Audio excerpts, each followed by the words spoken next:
Hello, it is Justice Blue coming back to you with another video. I am close to the world and to you, and I strive to give you nothing but the absolute truth. Today, I will be talking about the negatives of standing in your power, ladies. Now, if you're a man, this video is also for you. And if you are a criticizer or a critic, go ahead and critic. I don't care. Do what you gotta do, because I know you have to get paid too. And if you're getting paid up talking shit about people, that says a lot about you. But anyway, moving on from that bullshit, I'm gonna start with a poem so you can get a little bit of the gist of this video. So, they want to copy and paste the things I do and say. They don't see the scars that made me this way. A few even inflicted pain, but it was all part of the plan.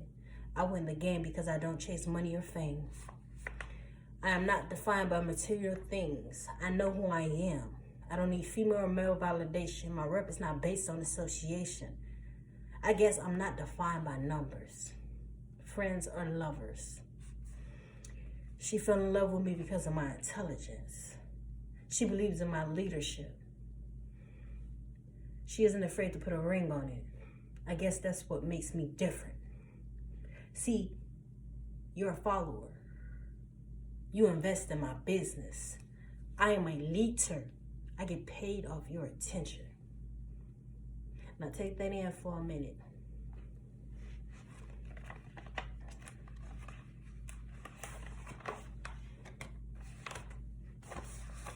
Now, let's get on to the negatives of standing in your power.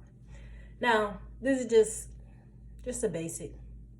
You have to understand that it may be the person you're dating, your boyfriend, your girlfriend, your close friend, or even your family members. Now, you will know exactly who this person is because every time you get around them, you feel like you have anxiety. Or like you're going crazy, like literally the shit that they're doing, because at this point, you have to understand this. The reason why they're doing what they're doing is because who you are about to become, or what you can become, is something they can see, right? Or what you have, which is something they can also see, is a daily reminder of what they aren't and what they don't have. So basically, you're just a daily reminder of their failures, right? Now, instead of just seeing you, being motivated by you, and going out and go get the same things as you to feel good about themselves, they have to, in their own way, belittle you to believing that you're not that shit.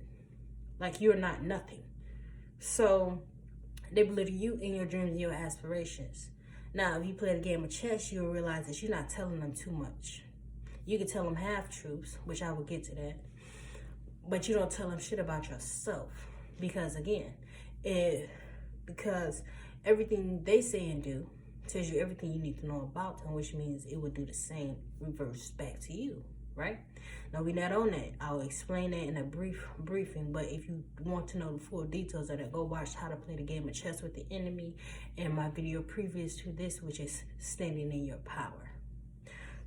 How to stand in your power. So, now, when they can't make you believe, when they can't destroy your belief in yourself, they will try to gang up on you with other people to help them destroy the beliefs in you.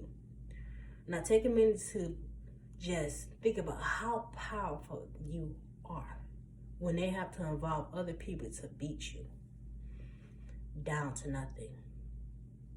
Just take a minute.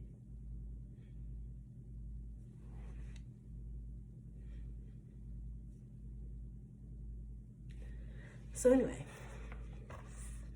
now the point of this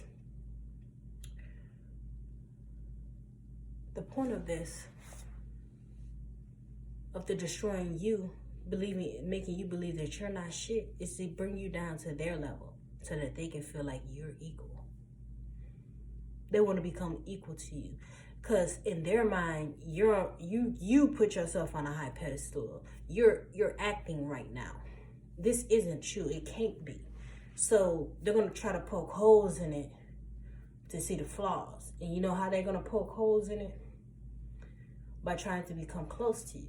Now they want to play with your heart. They want to love bomb you, whether friend, family, or somebody, or lover. They want to love bomb you.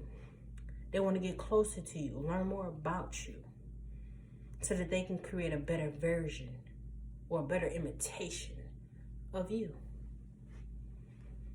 Now, we all know if you stand in your power, if you believe in God, if you're spiritual, or whatever it is you believe, you should have this one thing in your mind. You should already know that can't nobody be you, and nobody will ever be able to imitate you. The way you do things, the way you say things, the way you move, the way you just look, the way you act. Everything about you is really you. There are people dead in their grave right now that nobody can imitate. Shit. Nipsey Hussle was a motivational leader, and there's no man out there that can be like him.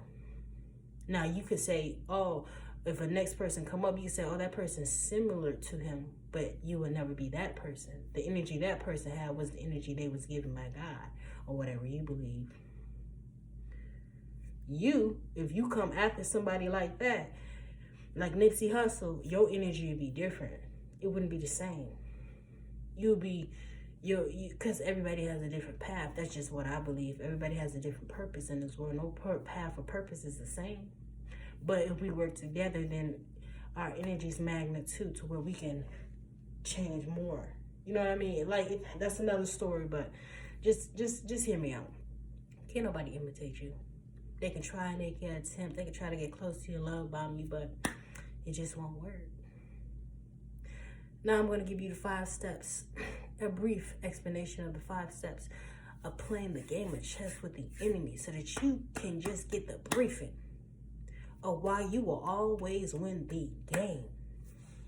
If you don't understand that, you should surely understand this. My bad, I got my notes here. I'm going off my notes because I'm trying to be more structured. Now, step 1 of playing the game of chess with the enemy is to collect the most pieces. You collect the most pieces simply by understanding this. Everything the enemy says and everything the enemy does tells you everything you need to know about them. Now, the only way to get the enemy speaking more, because you can always observe somebody. Yes, you can always observe them. The only way to get them to speak more is to give them half-truths about who you are. So, example of a half-truth is, okay, let's say your teeth was crooked way back then, and it was your biggest insecurity. Now, you can tell the enemy that, right? But you can tell them that, but it has to be something that you've already overcome. Like, for instance, if your teeth was crooked and now it's just straight now, and you don't want to tell them how, maybe you got veneers, maybe you had braces or whatever for a little minute, you know what I mean, a little minute, then you could tell them that, but you don't have to tell them how you got your teeth fixed. You can just tell them that your teeth is your biggest insecurity. And it's not true. It was true then, but it's not true now. That's what a half-truth is. It is something that you've already conquered that you can speak on, because it's no longer present to you. So what you also have to understand is that the enemy will always be indirect, meaning they will never come to you directly, which is what's going to bring me to step 2. So the enemy is indirect, which means that when they learn things like that, like insecurities and all that, they have to throw little shots at you sometimes, because the enemy has to let you know where they stand with you. They just always do. They have to let you know they dislike you. Then they have to let you know that they admire you, because they love to hate you and hate to love you at the same time. You have to forgive these type of people because they're confused in their mind. They don't know where they're at. They just know that you are taking the spotlight away from them in some way, somehow. That's just their belief. That's in their mind. We'll never understand it because we don't speak crazy, do we? But anyway, now step 2, using those same pieces that you learned, what they said and what they did against them, use them to their fullest potential. Now, for instance, this is just an example because it happened. Now, I noticed that this lady was disliking me. I noticed that she was attempting to be my friend and get close to me and learn so much about me so that she can just imitate me. But she started speaking on her boyfriend. Well, her baby daddy, she so call it, which I know is her boyfriend, just based on how she speaks. Because ain't nobody finna keep arguing with somebody that they're not with. They're not finna keep talking about them, letting them be in their energy, or a real woman not. But anyway, she was saying her BD call her phone, text her phone, asking her who she with. She could be on the date, she be out with her kids, and he'll just text her some all type of crazy shit, and it'll just fuck up her day. Now, if you're not involved with somebody, how can somebody a little text like that fucking your day? But the real question is, why is this person still allowed to text your phone? Why are you still reading the message? So when she said that, now I threw a shot. That was my opportunity, my God-given opportunity to throw a shot back at the enemy. And you know what I said? Simply, all I said was this, and she got upset. I said, well, damn. I guess he's still trying to see whether or not he got power over you. And you know what she did? This is how I knew she was upset. She gave me a little, and walked off. And as we were doing our job, and I was working next to her, I was talking to her, and she attempted to ignore me. She didn't want to speak to me no more because I said that 11:11 on the clock. So she didn't want to speak to me. You know what I did? Put my little headphone in and listen to my music and continue working. But then eventually she came to me. And we will learn why as I continue to go through these points. Step 3 of playing the game with the enemy, or the game of chess with the enemy, is to aim for the center. Now, what you will learn is, if you've been playing steps 1 and 2 correctly, you will learn eventually why this person does not like you. Now, let's just say the person does not like you, because most of the time for me, it's always about attention-seeking shit it's always about attention-seeking. It's about something that I don't even give a fuck about. I never gave a fuck about in the beginning. And you will notice that. Half the time, people don't like you because they think you're trying to take something that you never wanted. You never wanted. So we're going to talk about attention-seeking. So I realized this person, you know, we work with a lot of males, and it's only a handful of women at my job right now. So I guess I was wearing some gray pants, some gray sweatpants. I thought I was swagged out that day. I didn't really give a fuck about nobody else. Came that bitch bad as hell. That's all I cared about. Like I was a showstopper. But anyway, in my mind, shit. But anyway, man, my business, we working, doing our job, and all of a sudden, you know, she come up to me. And she started complimenting me. Girl, you look good in them pants. Where you get them pants from? I want some just like them. I'm lying. Oh, girl, I bought these off Amazon, girl. Thank you. Small talk, just getting involved, playing with the enemy too, because they trying to play with you, so you got to play with them. See what I'm saying? You got to keep smiling your face and play with their ass. But anyway, and then later she told me, girl,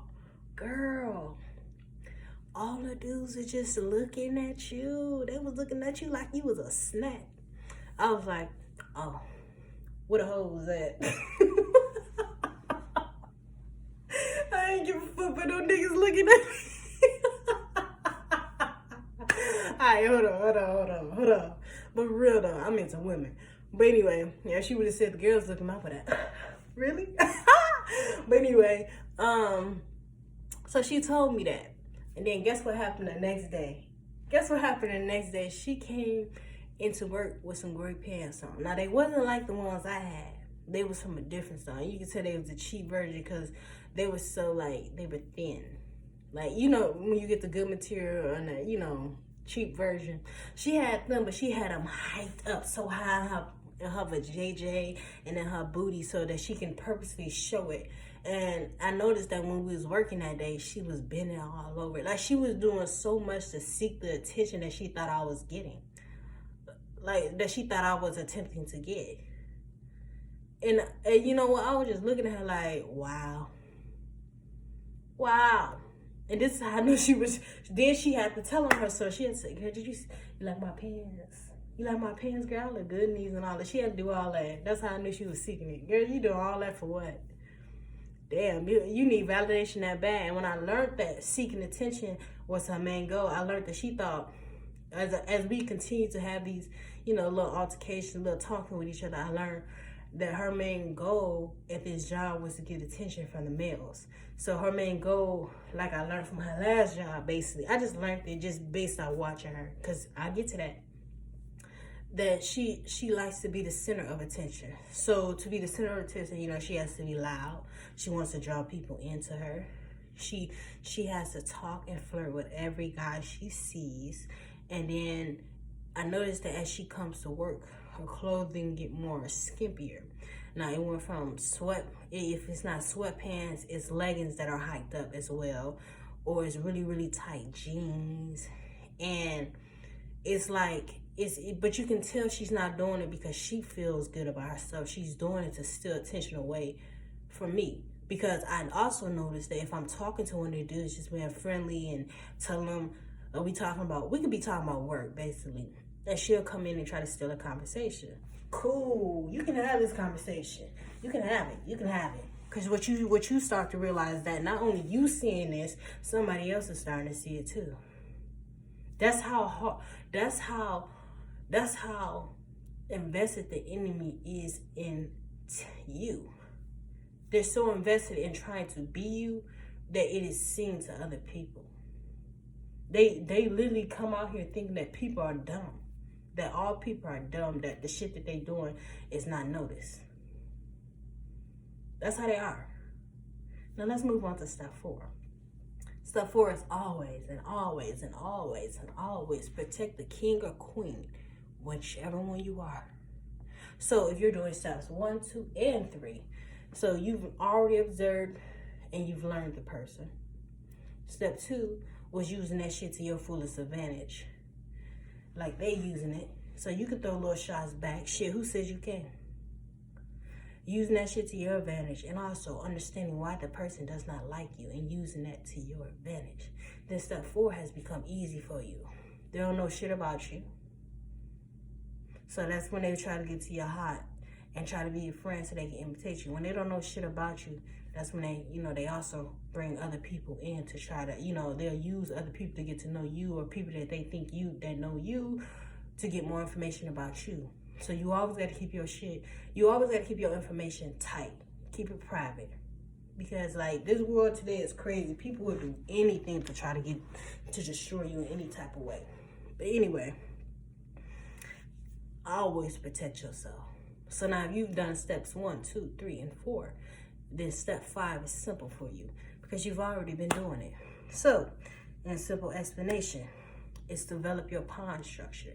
You have to develop the way of reading the enemy, understanding the enemy, and using the shit that you know against them. Basically, that's it, what I just explained.